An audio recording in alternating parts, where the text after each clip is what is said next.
Bonjour mes parfums célestes, soyez les bienvenus à votre espace Parfum Céleste. Nous sommes une compagnie d'intercession prophétique, un espace dédié complètement pour les femmes qui souhaitent devenir des voix prophétiques qui s'élèvent afin de préparer le retour de notre Seigneur Jésus-Christ par la prière et l'intercession prophétique. Nous allons continuer à parler de la prière comme style de vie. Et cette fois-ci, je veux vous proposer qu'on puisse parler de l'atmosphère spirituelle. Pourquoi?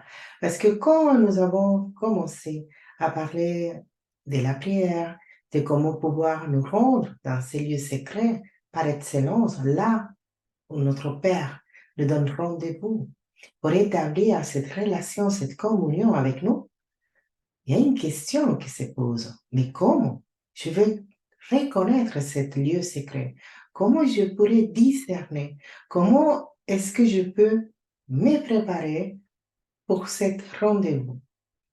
Par rapport à ces réponses, je peux vous aider à mieux comprendre comment pouvoir discerner quel est l'espace, le temps et la manière la plus adéquate de pouvoir établir ce temps de prière, un temps qui doit être prioritaire dans votre vie, un temps qui doit devenir même un besoin, une nécessité.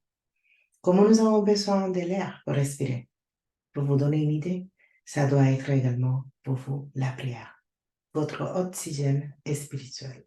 Et nous ne pouvons pas nous rendre dans ces lieux sans avoir une atmosphère spirituelle des lumières. Et nous allons aborder ces thèmes.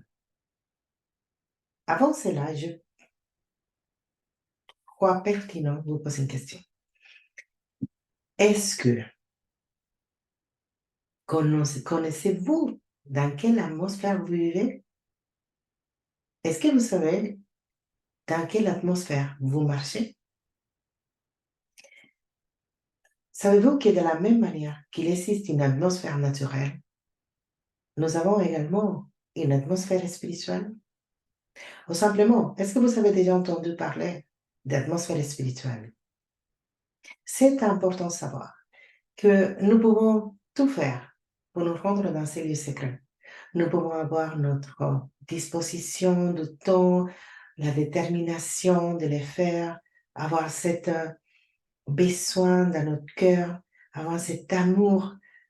Mais si nous n'avons pas une atmosphère, des lumières, on peut le faire. Mais est-ce que ça pourrait être la même chose? Prier depuis une atmosphère des lumières, alors que parfois, si on se rentre dans cet lieu secret et l'atmosphère nous fait opposition, on pourrait avoir dès un moment de prière de paix à que ce moment de prière devienne une frustration.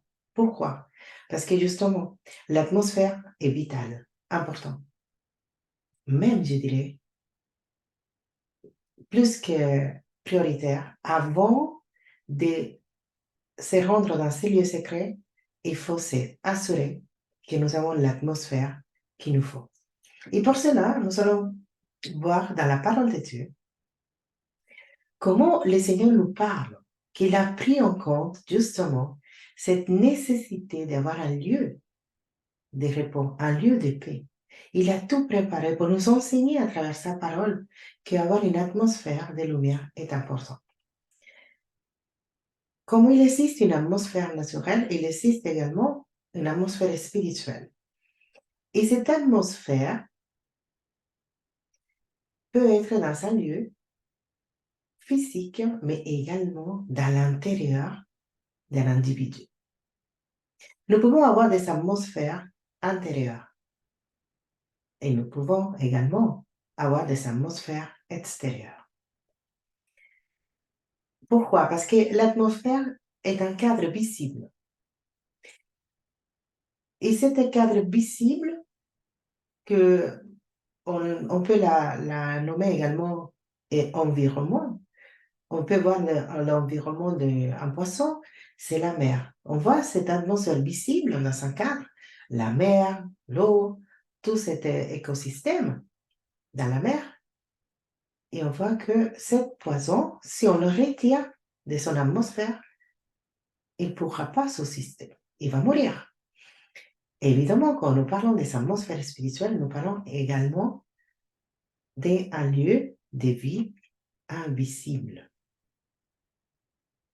Et ce lieu de vie peut être constitué des entités, des forces d'influence, ça peut être également des, on pourrait dire des courants spirituels qui sont invisibles, mais qui vont avoir une répercussion dans les visibles.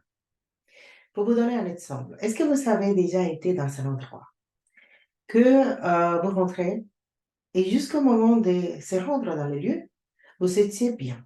Vous avez la paix, tout était bien. Dès que vous avez mis les pieds dedans, vous commencez à se sentir mal. Comme si vous manque l'air.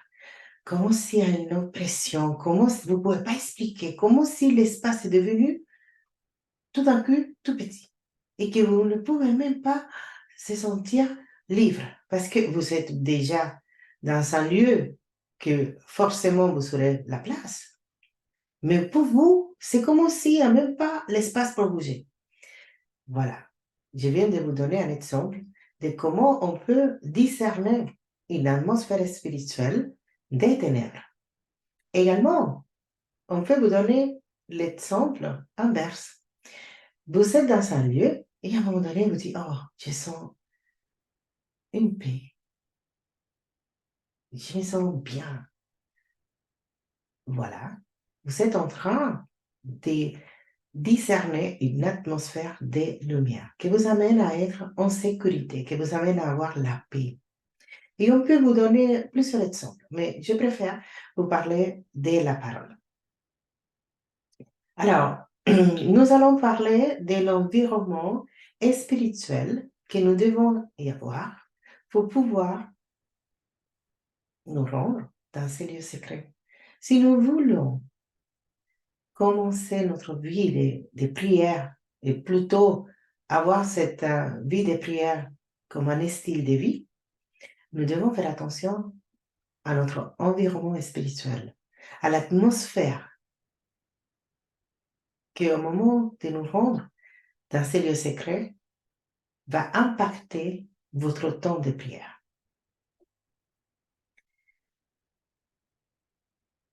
Tout d'abord, si nous parlons de la parole, depuis la Genèse, la parole nous dit que Dieu a positionné l'homme à l'Éden. Plus spécifiquement, il nous dit en Genèse 2:8 que Dieu a créé l'homme, il l'a placé dans l'Éden. Et ce lieu Éden a constitué cet environnement pour l'homme. Après, Dieu n'a pas créé l'homme et a laissé que l'homme trouve son atmosphère. Non. La parole dit qu'il a placé. Il plaça l'homme à l'Orient, dans l'Éden. Il a placé, il a positionné. Il a d'abord créé un environnement pour lui. Il a d'abord tout créé pour que cet homme a tout ce qu'il a besoin afin de pouvoir mener une communion, une vie avec notre Abba Père. Également, le Seigneur a déjà créé cet environnement en nous et nous allons découvrir par la parole. Alors, il faut savoir que le mot Éden est un mot hébreu que ça veut dire plusieurs choses à la fois, mais je vais justement vous citer quelques-unes des significations. Ça veut dire endroit, présence, moment, porte ouverte, délice. Alors, c'est comme si l'Éternel avait mis Adam, il a mis des portes ouvertes pour être en accès direct à sa présence, avec un accès, une connexion entre le ciel et la terre, en les plaçant dans l'Éden, dans une atmosphère, dans un environnement spirituel de lumière, conçu et pensé que pour lui. De la même manière, le Seigneur souhaite nous guider et nous conduire à voir cette atmosphère. Même, je dirais que on peut même être amené à créer des atmosphères. Et vous serez de quoi je parle.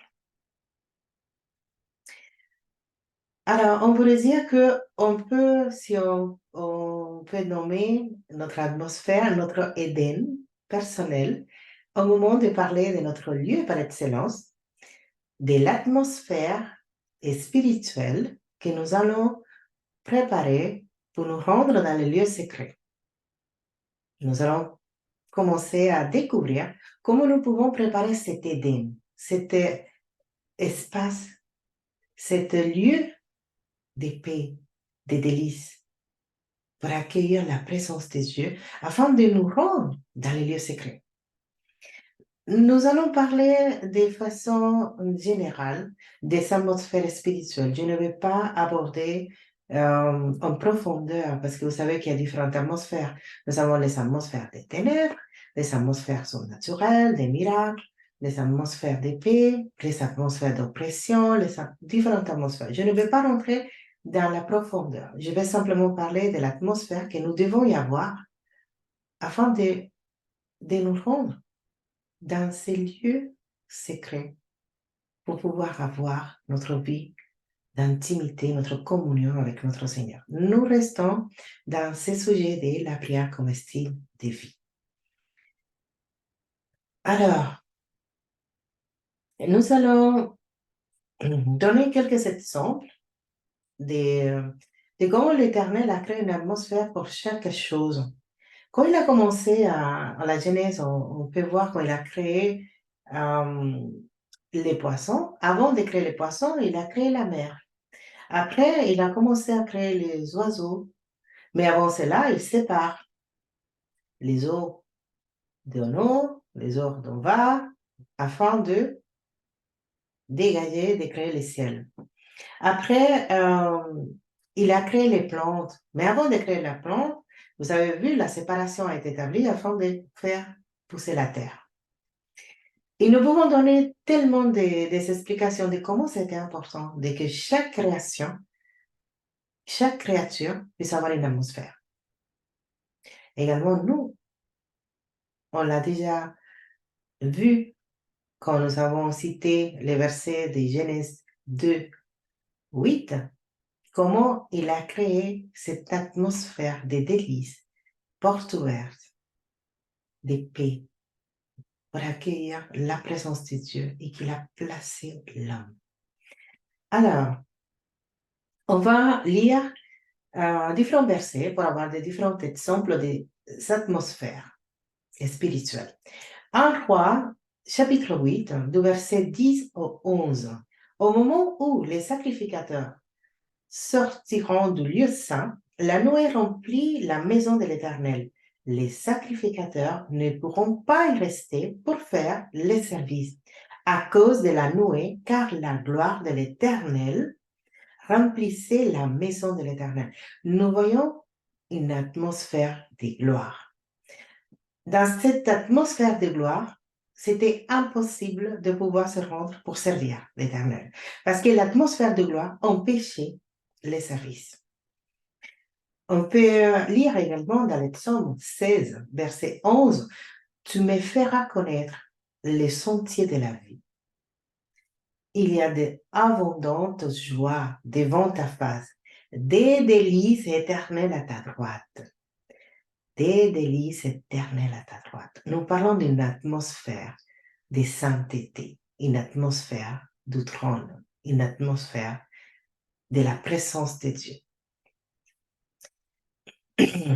Pardon, comme vous le savez, je suis toujours grippée, plutôt enrhumée.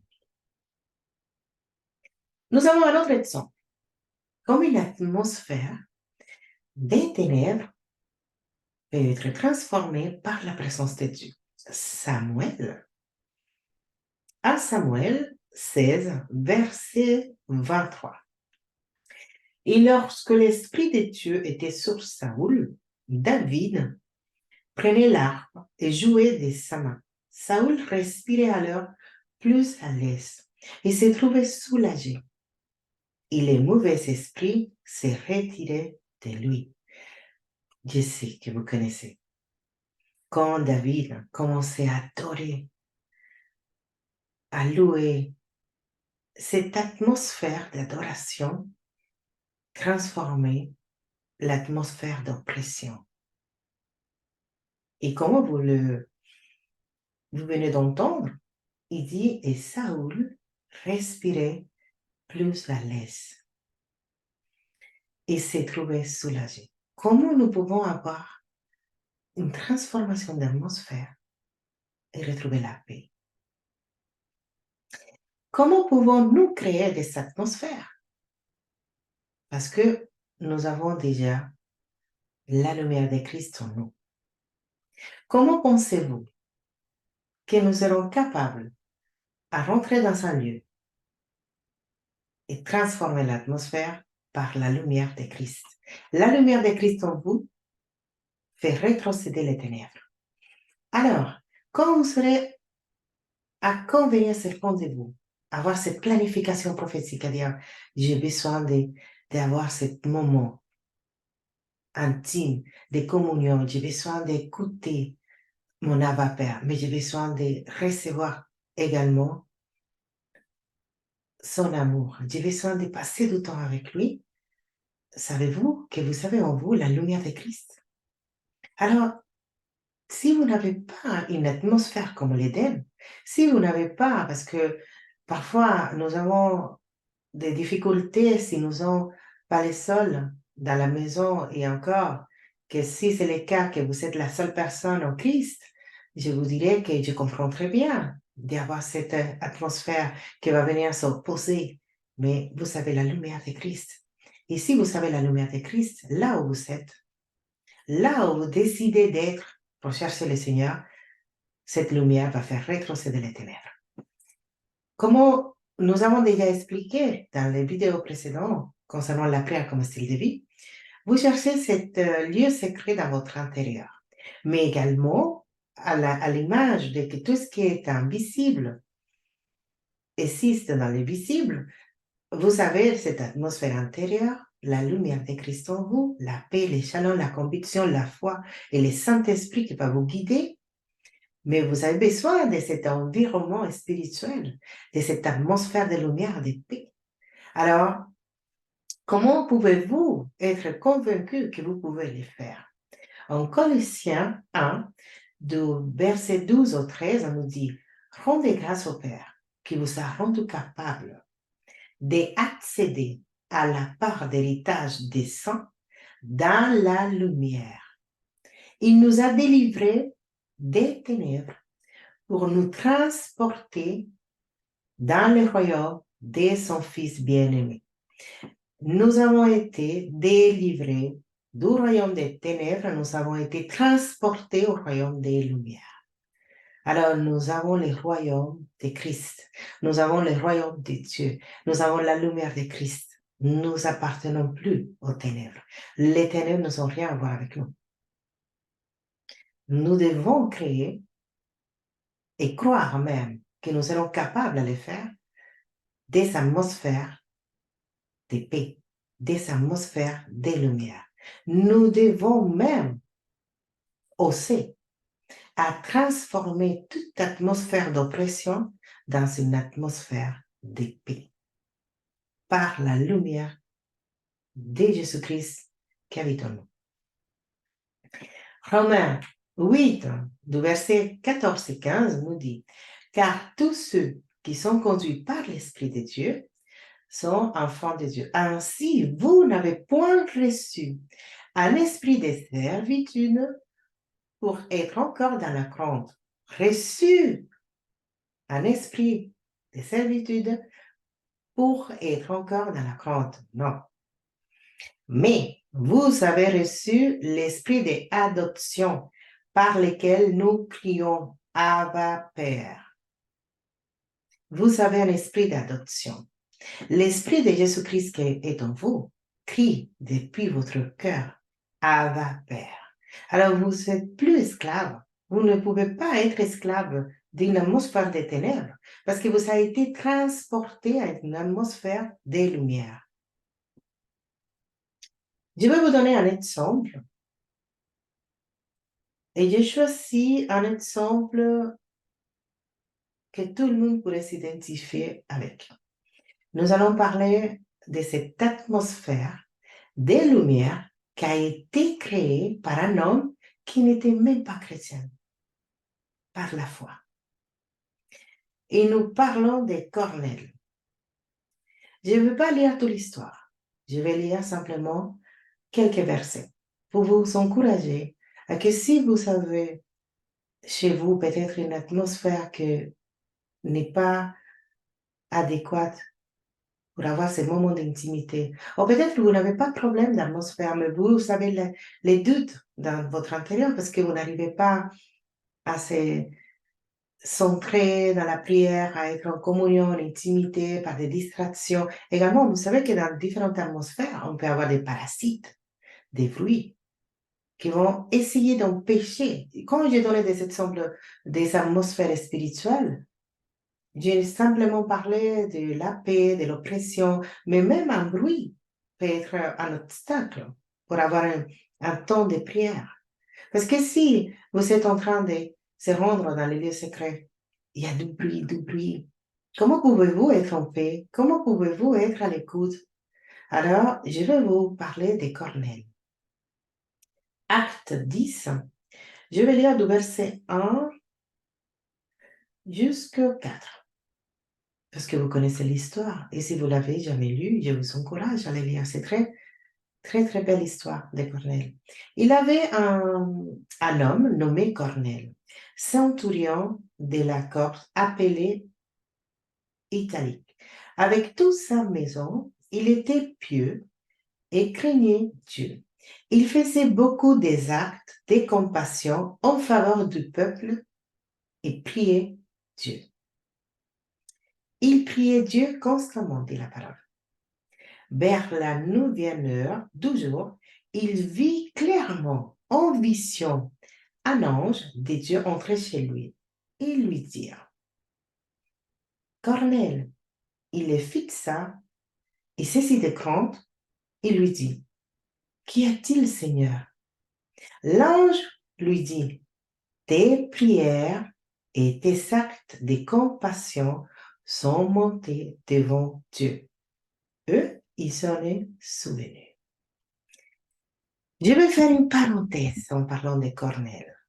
Pourquoi? Parce que nous avons conçu cet espace, tout d'abord, en parlant de la prière comme style de vie, en considérant que parmi vous, nous savons que vous êtes des femmes passionnées de la prière et que vous savez déjà prier et que vous êtes habitués à prier. Mais également, nous avons qu'il peut y avoir des femmes qui peut-être sont en train de découvrir la vie spirituelle, qui sont de nouveaux convertis, ou simplement qui n'ont pas eu une opportunité d'avoir une explication de comment pouvoir se rendre dans les lieux secrets et avoir une vie de prière. C'est pour cette femme que nous avons conçu la prière comme un style de vie. Pas pour vous enseigner à prier, parce que les seuls qui peuvent vous enseigner à prier, c'est le Saint-Esprit. D'ailleurs, nous venons de lire que nous avons reçu l'esprit d'adoption. Nous avons également l'esprit de notre Seigneur Jésus-Christ qui crie Abba Père. C'est l'esprit de Dieu qui connaît les cœurs du Père. C'est lui le seul qui va nous guider, qui va nous conduire, mais nous pouvons vous aider à mieux discerner quelle est la façon, quelle est la manière. Comment savoir que vous avez une atmosphère de paix? Comment pouvoir se rendre dans les lieux secrets et vous donner quelques conseils par la parole de Dieu? Mais vous encouragez également que si vous ne savez pas encore prier, ou peut-être vous priez déjà, parce que prier, c'est juste une conversation, comme un enfant communique avec son papa. Une conversation d'amour avec un langage spirituel par le Saint-Esprit. Quand nous parlons de prière, nous ne parlons pas des mots, des répétitions, des phrases trop élaborées. Non, nous parlons simplement d'un cœur disposé à aimer son Seigneur. Et la prière de cet homme, qui n'était même pas chrétien, pourquoi? Parce que quand vous allez continuer à lire la parole, vous allez découvrir que cet homme, nommé Cornèle, priait faisaient des actes de compassion, mais ne connaissaient pas ni Jésus-Christ, ni le Saint-Esprit, ne savaient même pas comment faire pour le connaître. C'est grâce à ces prières, alors, comment un homme qui n'avait pas été converti, qui n'avait pas reçu le Saint-Esprit prier par la foi. Il avait la foi, il avait entendu parler, il avait vu, il avait déjà été exposé à des atmosphères de gloire. Et par la foi, j'imagine cet homme en désirant expérimenter. J'imagine cet homme en cherchant comment faire. Je sais qu'il y a un Dieu Tout-Puissant, je sais qu'il y a un Fils, je sais qu'il y a le Saint-Esprit, je sais comment j'ai fait. Comment il avait des actes de compassion, comment il était persévérant, comment il était constant, parce qu'il dit la parole qu'à la 9e heure, ça correspond à 15 heures de notre temps chrono. Cet homme se rendrait directement dans la chambre des prières. Il avait un espace, il avait un environnement spirituel, il avait une atmosphère de lumière. Comment le savons-nous? Comment pouvons-nous savoir? Parce que les anges ne vont jamais se manifester dans une atmosphère de ténèbres. La parole nous dit que la lumière n'a rien à voir avec les ténèbres. Et on voit que dans une vision, cet ange est venu, il a dit, tes prières et tes actes de compassion sont été vus, sont montés devant le trône. Une atmosphère a provoqué une autre atmosphère. Une atmosphère de prière, une atmosphère, des fois, a provoqué une atmosphère surnaturelle qui est la manifestation des esprits au service des héritiers du salut, soit à l'écoute. Je vous encourage à trouver le temps de pouvoir créer des atmosphères. Ne soyez pas simplement dans une discipline spirituelle, ne soyez pas pragmatique, ne soyez pas... Non, si vous savez que dans les temps que vous avez prévus, il n'y en a pas une atmosphère qui peut vous aider à mieux connecter avec votre Abba Père, tant mieux de prendre un peu plus de temps et de créer cette atmosphère. Parce que vous pouvez le faire. Vous avez la lumière de Christ en vous. Rappelez-vous, vous avez été transporté du royaume des ténèbres au royaume des lumières. Vous avez la lumière de Christ, vous avez le Saint-Esprit en vous, vous avez la foi dans votre cœur et surtout, le Saint-Esprit est en vous, en train de vous dire, tu n'as pas un esclave, tu n'es plus dans les ténèbres, tu es un enfant de lumière. Et cet esprit de rédemption est en train de créer en vous un besoin énorme de communiquer, de savoir. Et comme la parole dit que nous n'avons pas prié, nous n'avons même pas demandé correctement, le Saint-Esprit qui connaît tout va au Père et après vient déposer dans notre esprit tout ce que nous avons besoin. Mais comment pouvons-nous avoir accès à ces messages et décrypter ces langages d'amour si nous sommes dans une atmosphère de lumière, de paix? Alors, j'espère que ces conseils de lumière vont vous aider à mieux discerner, à préparer des atmosphères de lumière afin d'avoir cette rendez-vous royal et commencer à se rendre dans les lieux secrets et avoir ce temps de communion, d'intimité avec votre Abba Père. Soyez bénis, la prière comme un style de vie.